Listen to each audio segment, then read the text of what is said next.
Greetings, folks, and welcome to today's show. As you're aware, we're in the midst of a whopping big election season. I say we're in the middle. We're sort of really at the front end of it.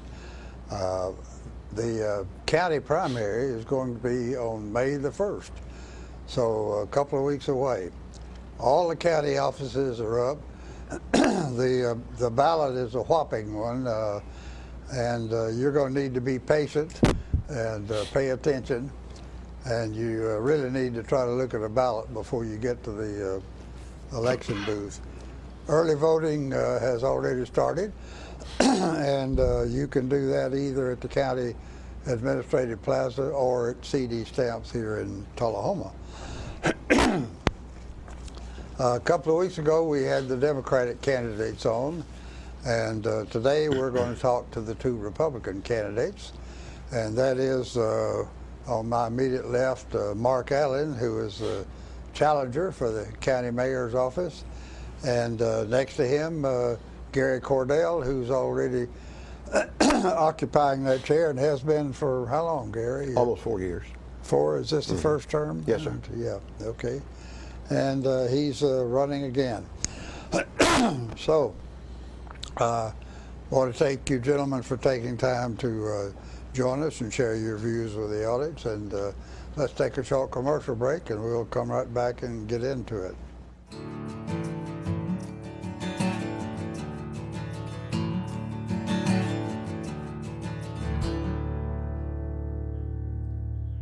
All I have to do to think about what I was physically before and what I am now, and I don't ever want to go back to that original situation. The overall mission of the rehab team is always what is best for the patient and how we can facilitate maximum potential from every resident. Well, the most important thing to me is that I'm allowed to do whatever I want to do, you know.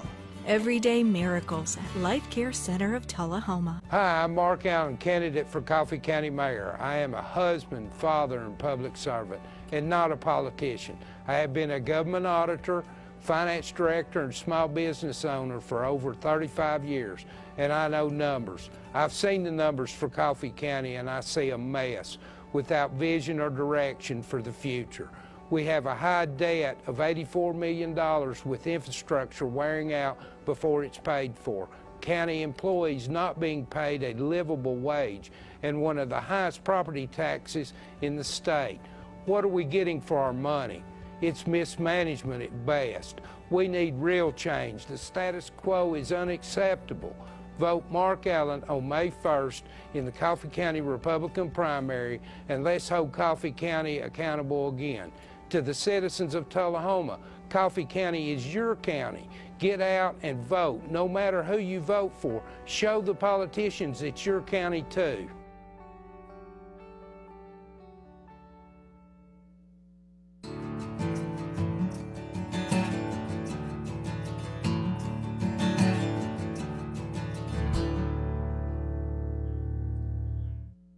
I should have mentioned, folks, that one of our candidates, who you just saw the commercial on, Mark Allen, that's, of course, a paid commercial, so it's available to anybody who wants to step forward and pay for the time. Well, let's start. Mark, I guess you just sort of reviewed it in your ad, but briefly tell the folks again, how come you're running? Hi, I'm Mark Allen. The reason I'm running is simple. Failure to address our problems and take action against those problems. As you saw in the commercial, the debt of Coffee County is $84 million. It is only reduced by $500,000 over a 4-year period. That number comes from our state audit report. You've heard many people talk about $74 million. The actual debt from the audit report is $84,442,304. Now that does include debt for health insurance on the teacher's retirement. It's almost $9 million. all our problems need to be addressed, which Coffee County has many. We must take action on our problems, not ignore them, and definitely not use smoke and mirrors to minimize those problems. Okay. Thank you, Mark. Gary, you've already experienced one run at it. Why are you running again? Tom, 4 years ago I made an 8-year commitment to the county to serve our county with honor and integrity, to give 100%, and to do what we can to try to have no more tax increases and to reduce our debt. We're in the process of doing that. You can't believe in the system how accountable our people are being held to and what standards are being held to. We have implemented internal controls, and I would mention that our county debt is, when I inherited this office, this position, was almost $80 million, and as of June 30th this year will be down to about $71 million. That's in our records. Sometimes we can use figures to... That's the debt? Yes, sir, county debt. Yeah, we've got two different numbers. Right, we got two different numbers. But we are in the process of managing debt and holding our people accountable. I'm in the process now. We're going into our budget season. I reviewed the debts by department, and our budget finance director are and have been reviewing those, and budget finance is starting that process of reviewing that.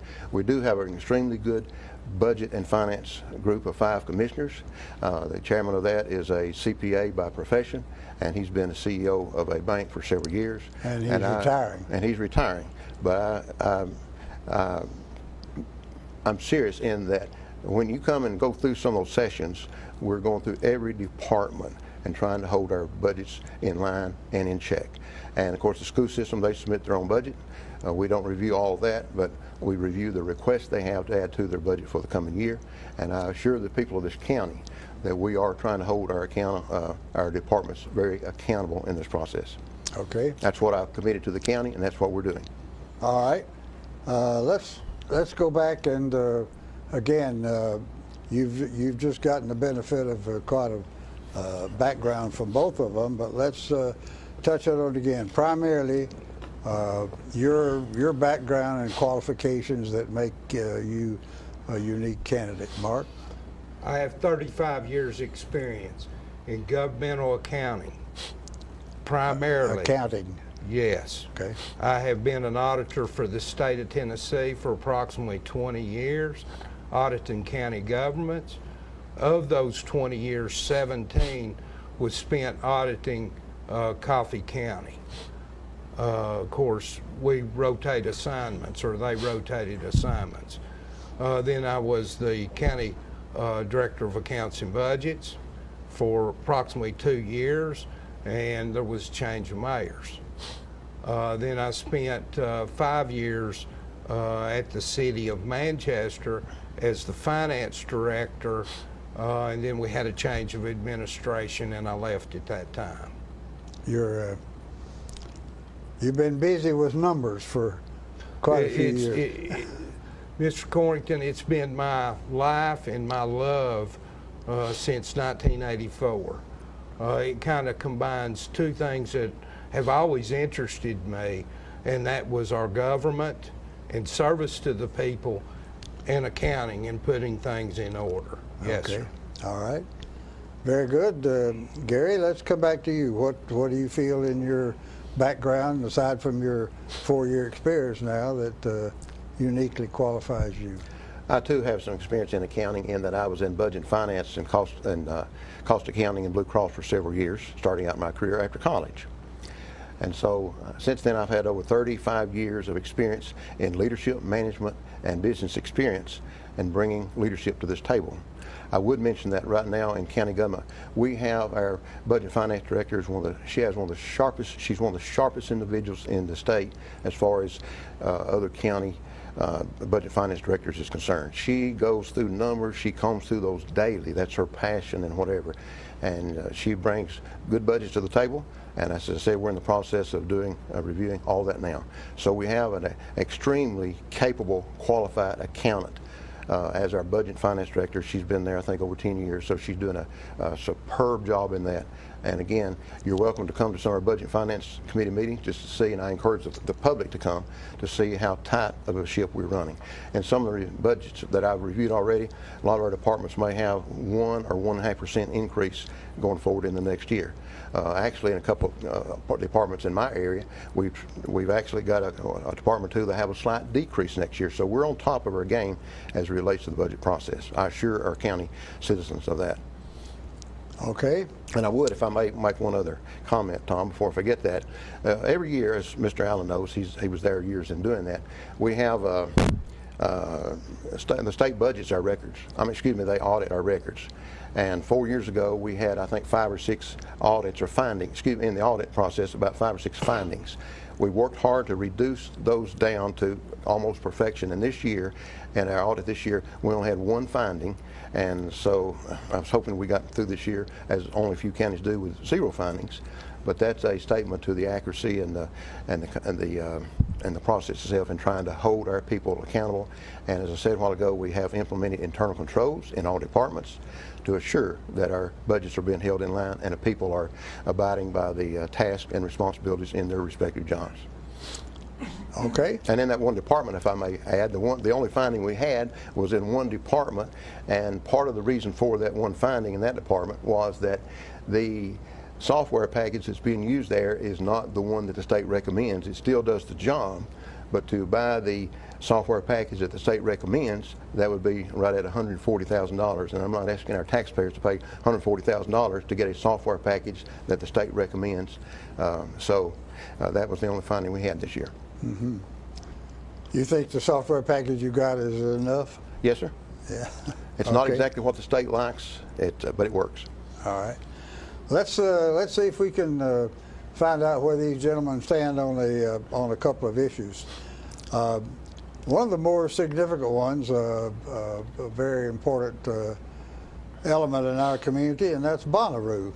And as of now, I think they do not have a contract. Their contract expired last summer, and we've been negotiating for upwards of a year trying to get another. There's a big sticking point. It's still, I guess, as far as I know, the only one. Maybe you have some other information, and that is the Bonnaroo folks want to take a couple of $100,000 of the money that they contribute to the county. They want to go to infrastructure improvements at the site, which they say will allow them to bring in more shows, and so we should be able to get our money back. But what is your feeling about the situation with Bonnaroo and where are we headed? Let's go to you, Gary. Okay, I would mention that, yes, we have been in a discussion and negotiations with Bonnaroo regarding that. Bonnaroo, to their credit, they have already committed that all the other services they're providing will remain intact as they have been, as far as their payment to the county for law enforcement and fire protection out there on the site. So that's not on the issue. Right. The only point on the issue, and that was reviewed extensively in our Budget and Finance Committee meeting, our full commission meeting this Tuesday night. And the commissioners asked me to continue discussions with the Bonnaroo representative to try to work out an agreement on the fee that you're speaking of. Over the years, the people that go there, they've paid a $3 fee going to the county, plus a $30,000 annual fee, and that goes to the county to help, and it goes to the county to help and goes to our operating fund. Well, and that's the point of discussion right now, that yes, they do want to develop their infrastructure. So Budget and Finance has reviewed this extensively, so we're still in process. The issue, as I understand it, is that there's a couple of $100,000 at stake here, which the county has for the last few years put into the general budget. Yes, sir. And they have included it in the general budget for yes, this sir. year. But that's the money that Bonnaroo would like to see go to infrastructure, which means the county would have to come up with another couple of $100,000. Yes, sir. We'll carry on with this issue in a minute, folks, but right now we need to take a short break.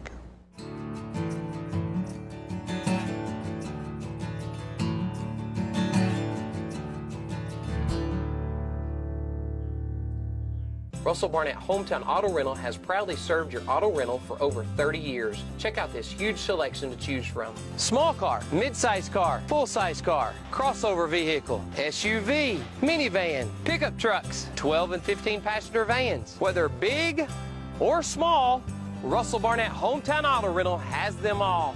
Stop by our 2 locations to serve you, Tullahoma and in Winchester. And remember, my question is, why rent anywhere else? It's time for every family and business in Tullahoma to go green and recycle. Tullahoma Public Works makes it simple and easy to recycle. Just place your recyclable materials, paper, plastic, aluminum, and cardboard beside your garbage container on the same day your garbage is picked up. Your recycled materials don't have to be in a fancy container. Recycling is not only the right thing to do, it makes sense. Recycling pays. Paying to bury our garbage costs each of us. Please do your part. Let's go green, Tullahoma, and recycle. Kay and Greg Gillum have added another touch of excellence to their furniture business. Now a newly stocked 20,000 square foot Badcock Home Furniture and More location in Tullahoma, Tennessee. Locally owned and operated and offering the same friendly professional service with the best prices on name brand products like their sister store in Winchester, Tennessee has for years. Visit the new Tullahoma location and shop name brand bedroom suits, electronic department with computers, tablets, 4K televisions, and accessories. A large, complete appliance center to fit the style of any household. Beautiful selection of rugs that complement any person's taste. A variety of living room combinations all in one large showroom. That's right, Badcock Home Furniture and More has added a new location. 373 West Lincoln Street, Tullahoma, Tennessee. Offering special prices year-round. Financing is always available. Speedy delivery to your home or office. Open Monday through Friday, 9 a.m. to 7 p.m., Saturday, 9 a.m. to 6 p.m., and Sunday, noon till 5 p.m. Call 931-222-4353.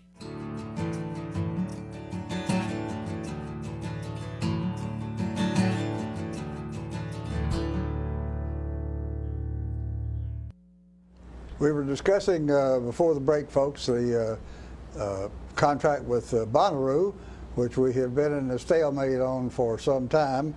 And Gary says there's another meeting coming up shortly at which they hope to come to some resolution on this. And meanwhile, let's find out what Mark's feelings are on that issue. On the Bonnaroo contract, I think Bonnaroo should be treated just like any other business of our community with the same rights, privileges, and obligations. If the county needs additional revenue, then the county needs to levy a tax. If Bonnaroo wishes to commit tax incremental financing to a project, that could be worked out. As I've stated before, I like the idea of creation of a tourism development authority to handle such matters and also handle things of all South Central Tennessee. I think we have a lot to offer here besides just Bonnaroo. We just need to promote those things of all that's in our area.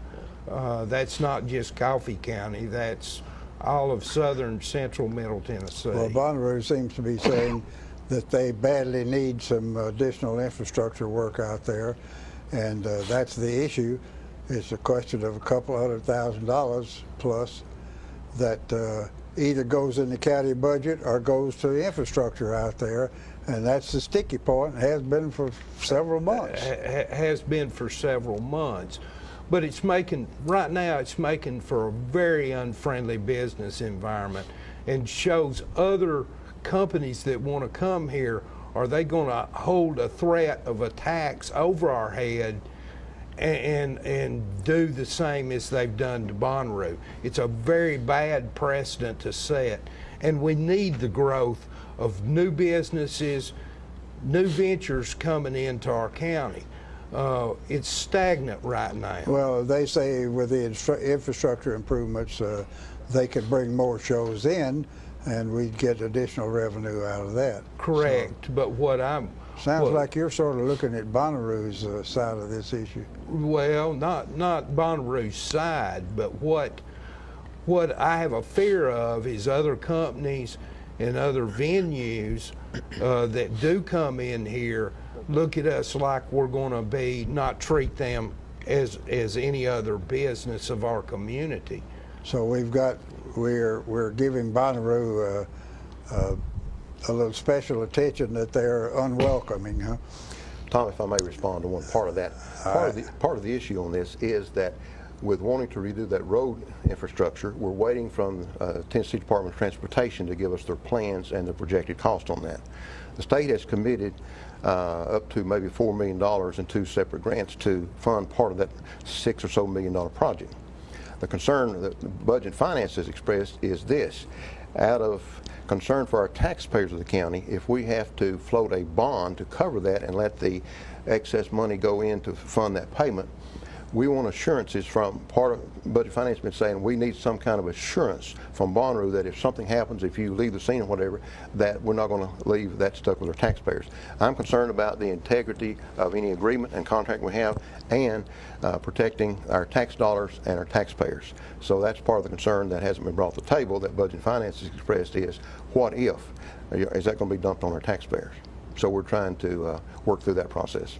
That's part of the discussion. Any other comment?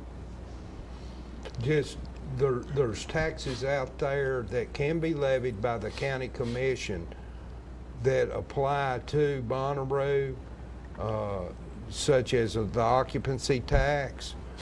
There's no sense in going through a negotiation with the threat of an amusement tax held over the head of Bonnaroo to force them to donate money to the county. Okay. Well, with that, folks, you can see there's quite a sizable issue there, and we get a little bit conflicting information about what the problem really is, but it really amounts to whether Bonnaroo, I think, feels they're not quite being treated fairly in relation to all other businesses. And Tom, we do want to treat all of our businesses fairly. Sorry? We do want to treat all of our businesses fairly and have the best business climate we can have in this county. Okay. All right. Let's try something else. We've recently had the issue coming up about raises for the county commissioners who haven't had one in quite a few years, and also for the county attorney. And I understand that at the last Budget and Finance Committee, they did approve the increase for the commissioners. Yes, is that sir. right, Gary? And that goes from, what, 100 to 150, Yes, I sir. think. $150 per meeting, plus the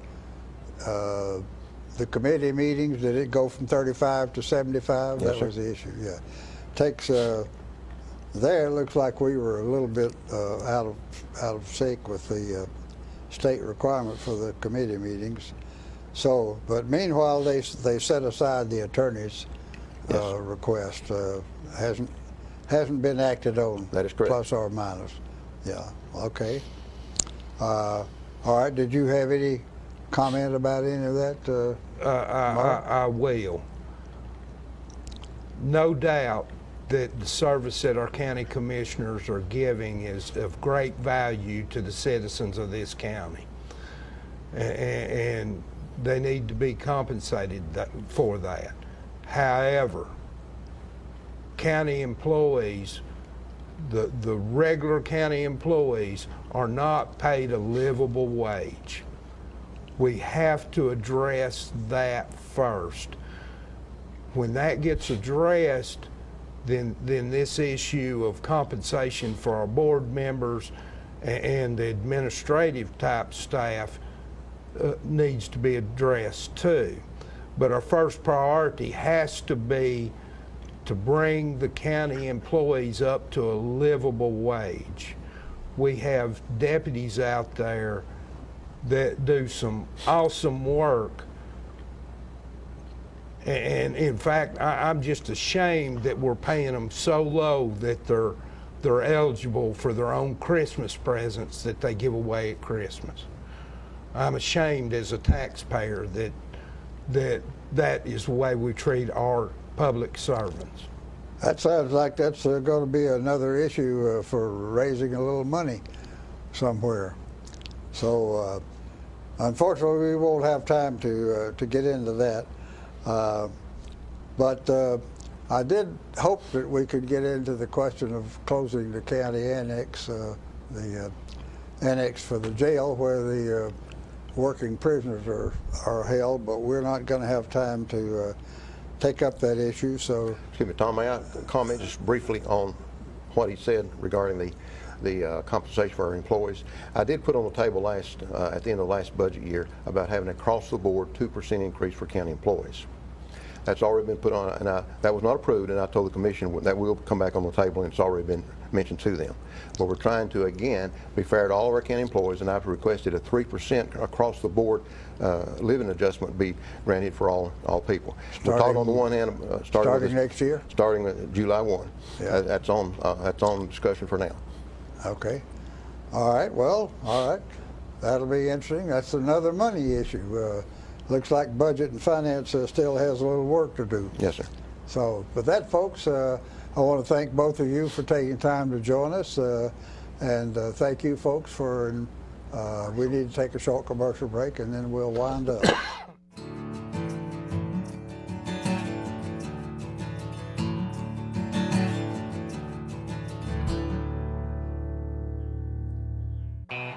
Russell's got your truck, man. Russell's got your truck. Chevy, Ford, and Ram, man. Russell's got your truck. With the best selection anywhere. Russell's got your truck. Keith Barnett here at the Russell Barnett Automotive family, and man, do we ever have your truck. 4 brands, hundreds to choose from, all at year-end discounted prices. So with so much to choose from, my question is, why buy your next truck anywhere else? Russell's got your truck, man. Get your news first, fast, and free with your news leader on 6 every Tuesday, Thursday, and Saturday nights at 6, 8, and 10 p.m. Local weather, sports, community calendar events, and a comprehensive look at the latest news stories and news makers as only a video news broadcast can do. Get it first, fast, and free with News Leader on Channel 6, your local information network.